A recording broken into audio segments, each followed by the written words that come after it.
Hi, everyone. Welcome to our podcast, The Upside Wealth. We want to talk about smart money moves, all that matters.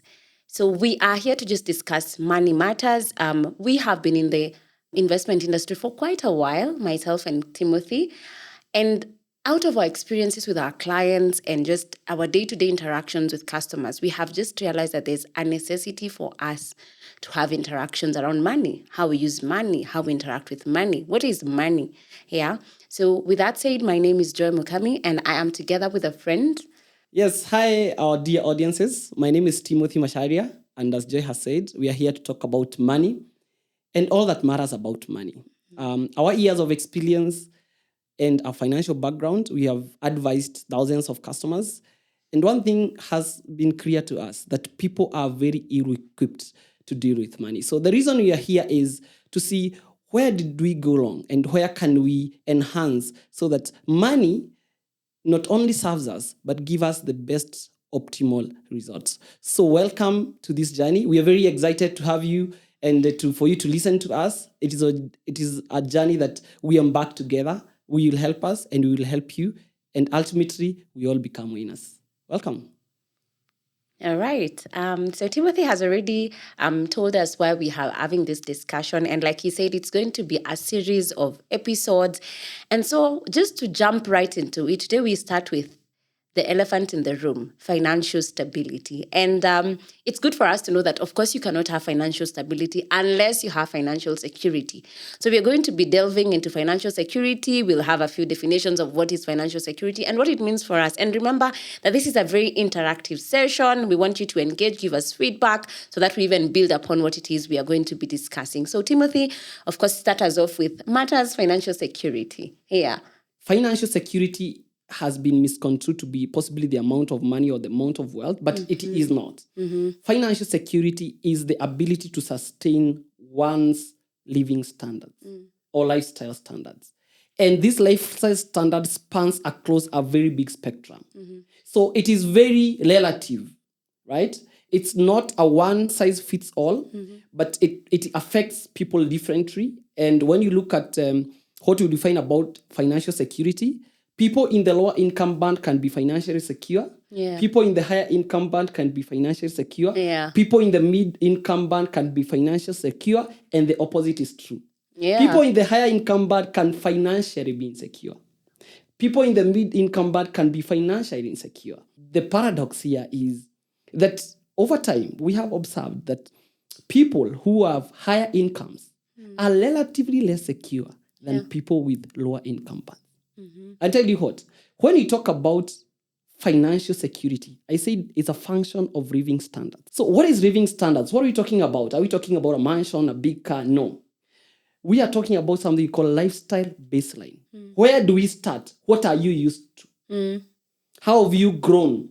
What do you understand as normal? Yeah. And you have the relation between what is normal and what you desire. What you desire cannot affect you. Right? That's true. You might desire it, yes. I like to drive a Mercedes-Benz. But the fact that I've never driven a Mercedes-Benz or owned one does not trouble me. Is a desire, right? Yeah. But I have never driven one. It's different from someone who has experienced the real driving. And so that is his lifestyle baseline. If I was brought up in the village, or let's say even in a middle-class estate, let's say Buruburu, or let's say Kayore. That is my baseline. That is what I know. Yes, I know there's Karen, but since I have never experienced it, that is not my baseline. My baseline is Kayore. My baseline is Githurai. My baseline is Ruiru. And for someone who has been brought up or tested the life in Karen, your baseline is Karen. So your security will be defined on the basis of sustaining that lifestyle which you're used to. The lifestyle for Karen and Runda. And Lunda. Yeah. And so you have then to think about what is your baseline. And baseline is also not just a function of what you've introduced ourselves to. It's also based on our background. How are we brought up? Yeah, true. To some people, having a certain standards of life was something that you never worked for. It's something that you got your parents living. So you can't really blame yourself that you're in that standards of living. Yeah. So when you talk about financial security, you're talking about, can you maintain that standard of living? And that, I think, it's interesting. That's a very interesting conversation, Timothy, just to mention it, because it goes beyond ourselves Yes, sure. to our children, to generations to come.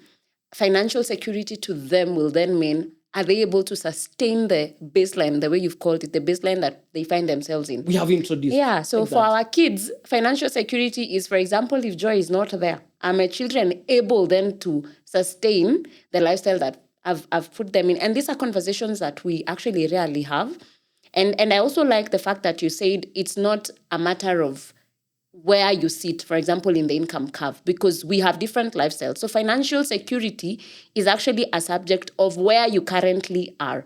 Because I feel like sometimes we have this misconception of that if I have more money, I am more financially secure, which is not true. Because probably the lifestyle that someone with more money lives is very different from the lifestyle that someone without money lives. So it's good. I think what you're saying in a nutshell, financial security means very different things to different people based on where you currently are. And it's a good thing, talks a lot about accepting where you are, understanding the level where you are, understanding what your money can do and what it cannot do. Exactly. And what one thing that then there's a point that you've raised that is very critical.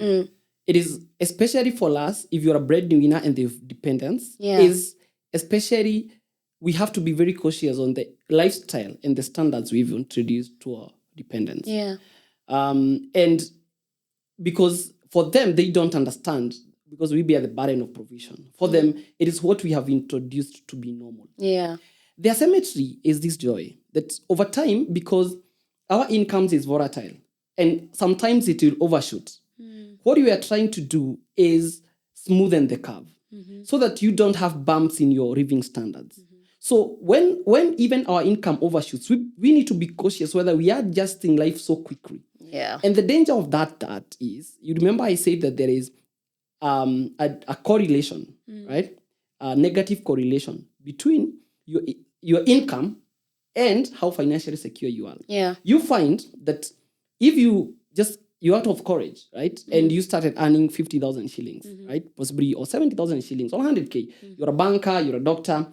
The fact that you have never been introduced to money, you're very cautious in how you manage your money. Very right? true. Yeah. You're very cautious, you budget your money, and you find, astonishingly, that those people, when you have your first income, those people save a lot. Very true. Because you are not experienced, you don't have a buffer. Yeah. But then what happens is that when then the income increases over time, then you tend to increase and you tend to be less cautious. Yeah. Because the more money syndrome gets into your hand, that now I have more money, so you don't have to worry a lot. And that is something that we need to be very cautious. The thing about life joy, and I need to say this, is that life is uncertain. Yeah, true. Sometimes financial insecurity will get us, not because of our action or inaction, but just because of the complexities of life. And the reason we are having these conversations is to ensure, you see, life brings to us a lot of variables. To be where we are joy, it has taken a lot of the variables to interact. And just a small, slight variations in those variables could have meant that you could have been in different scenario. That's true. Right? And just allow me to interject at that point when you talk about just how variable life is. I mean, just let's speak about probably the reason why I have income today is because I am able to go to work and get paid. Now, assuming next week or even tomorrow, I wake up and I'm unwell and I'm not able to go to work, that right there throws a curveball. It means that I might actually not be able to earn the income that I am getting. So I think those are some of the things that we don't really think through when we're even getting money. The fact that tomorrow is not guaranteed. Exactly. And sometimes you tend to overestimate how much you're in control of your life. You are not. You are not in control. And the best we can do is to shift the odds in our favor. That as these variables interact in our lives and uncertainties come, that the variables shift into our favor. If today I have a buffer and, just something, I lost my job, that buffer helps me. It's a budgeted, we need to be cautious and be very conscious on how we are relating with money. Sometimes these upgrades happen very subtly, and sometimes we are very unconscious on how they happen. Yeah. Take an example, right? So I started living, I have 100,000 salary. I started living in Buruburu. My rent is 30,000 shillings. I can afford my basics. Let's say I possibly, let me give a scenario of someone who has a family. I can pay school fees, sustain my family. They go to an academy. I pay 30,000 shillings for that kid and all that, right? Now, and I work so hard at my job or my business, and my salary doubles. It goes to 200,000. Yeah. And the conversation is, I have a higher income. You have right? more money. And, out of nowhere, the body will like to reward itself, which is nothing wrong with that. It's natural. And we discuss as a family, I think we are in a point of life that we need to upgrade. And there's nothing wrong with upgrading because life is for the living, right? And we decided, okay, we need to move from Bulbulu and we need to go to Kireleshwa because our net salary now is 200,000. So net salary of 200,000 will mean you have a gross salary possibly of 300,000. You can sustain life in Kireleshwa and you make a move, right? So when you used to live in Bulbulu, you used to pay a rent, pay school fees without struggle, and possibly leave a reserve of 20,000 shillings. 20,000 shillings was enough for you to live in whatever neighborhood you're living and leave a reserve of 20,000 shillings. Yeah. What happens when you go to Kireleshwa? You take a rent of 70,000 shillings or 80,000 shillings. That is all the only thing you budget.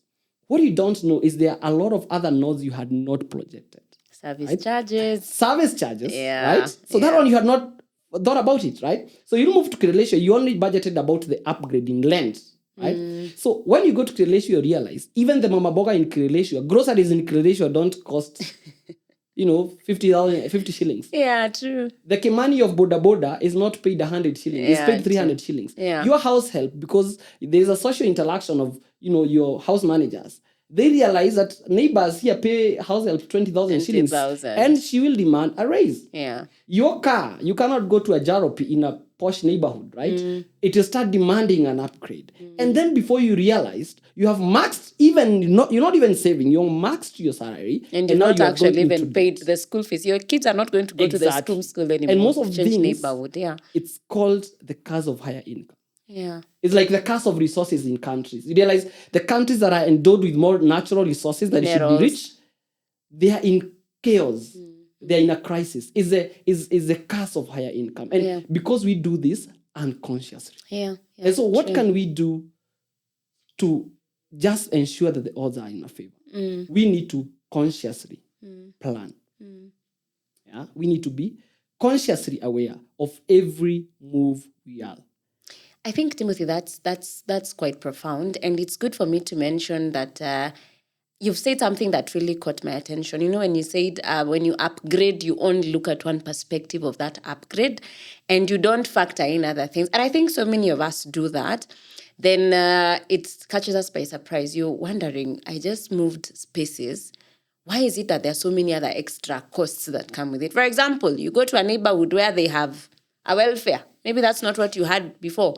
There's security, there's garbage collection, there's different things, And like you're saying, the headroom that you had after getting the increase, all of a sudden you realize it's not working. And that's why you'll have conversations with friends and they'll tell you, I don't understand where my money goes. Like, well, I got an increment. Fine, I get it. I got an increment.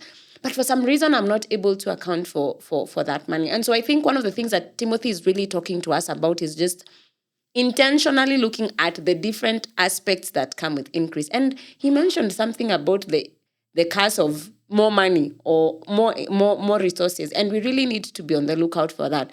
Now, Timothy, you've really brought it into perspective why some of us find ourselves that even after a promotion, after changing jobs, because we can get more income by even moving jobs, yeah? Or even a business peaking. It had not peaked. We have a new person who's taking supplies from us and we have doubled our income. There's something to do with, we've talked a lot about money. And, money is when we are talking about businesses, about starting new things, ventures, we talk about capital. And sometimes I feel like we concentrate a lot on financial capital, in this case, money.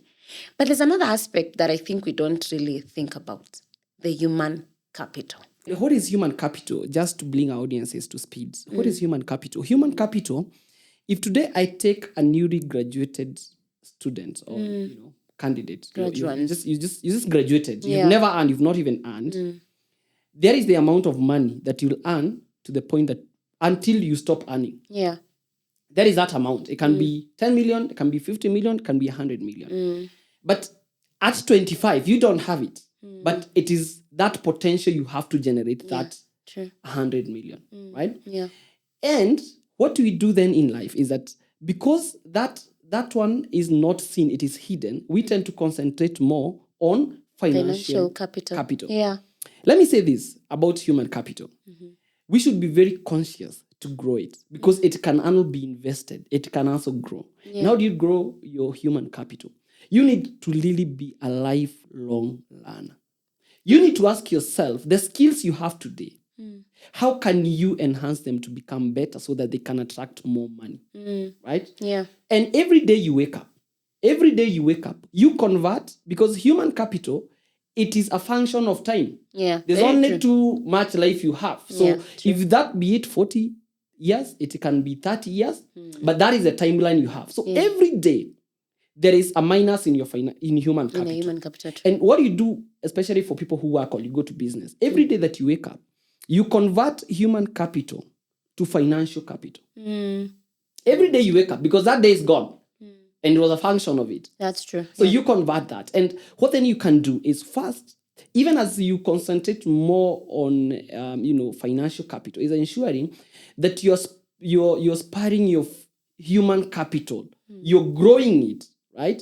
And how do you grow human capital? Making sure that you have skills that matter. You're learning more in business. You're expanding. You're learning new skills. You become a lifelong learner. Skills that you have today might be obsolete tomorrow. So how are you replacing them to make sure that you still continue to earn? Yeah. Exactly, right? Number 2 about human capital is something we need to discuss called the learnway. The human capital outlay of different people is different. Yeah, true. And what I mean by that is that the learnway is shorter and longer for some skills. And then we need to be aware of that. Yeah. In the euphoria of income, we forget that possibly our learnway is shorter or longer. Yeah. I'll give you an example. Look, for example, for some talent. If I'm talented and vis-a-vis someone who is a doctor. A doctor has a longer learnway. That's true. I tell you, our family doctor is almost 80 years old and he's still practicing and he's still earning, right? That's because they true. don't have retirement age. So their learnway is longer. On the other hand, there are some careers with maximum 10 years, right? People on the limelight, people who are talented, every talent has some span of time, season, yeah. right? Yeah. And especially even in our creative industry, even if you're an artist, you'll hit today, people will talk about you have gigs, but all of a sudden the gigs stop.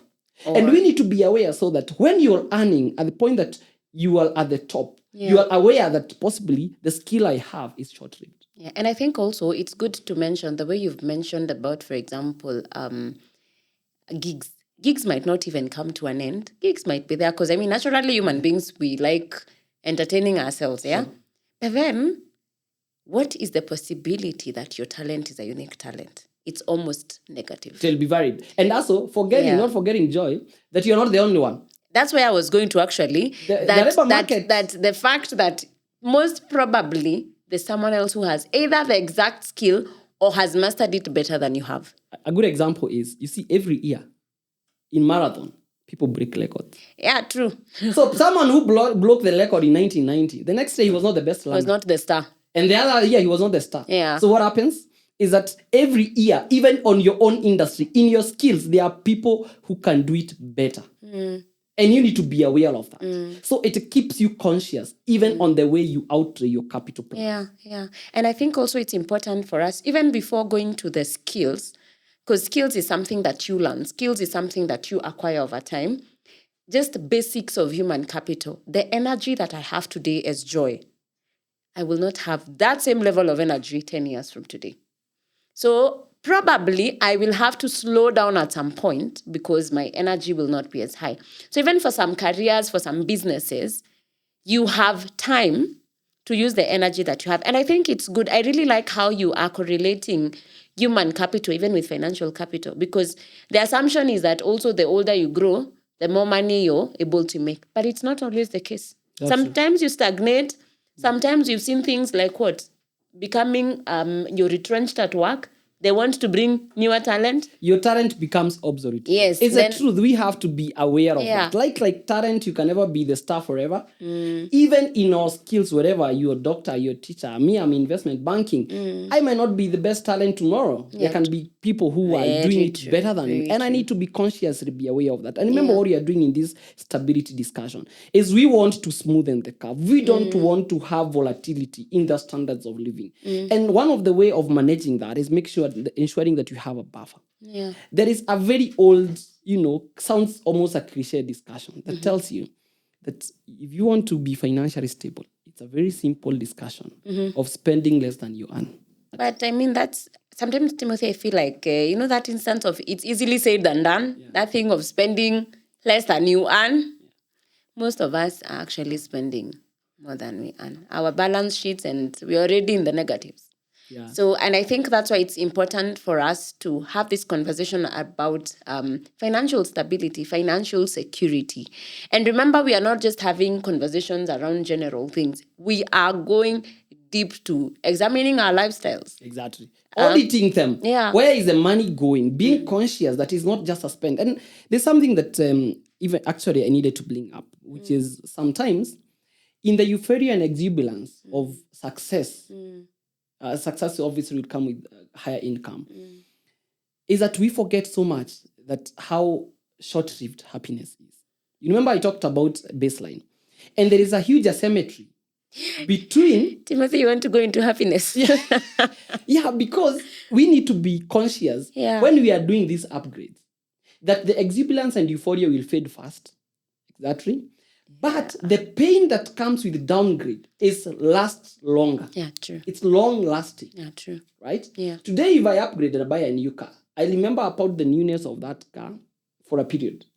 I say a month or two. We have to go for a road But trip. if I downgraded that car and I'm told I don't have a car now, I'm using a mat or an Uber, the pain is so long lasting because it is meshed with the memories of how I used to be.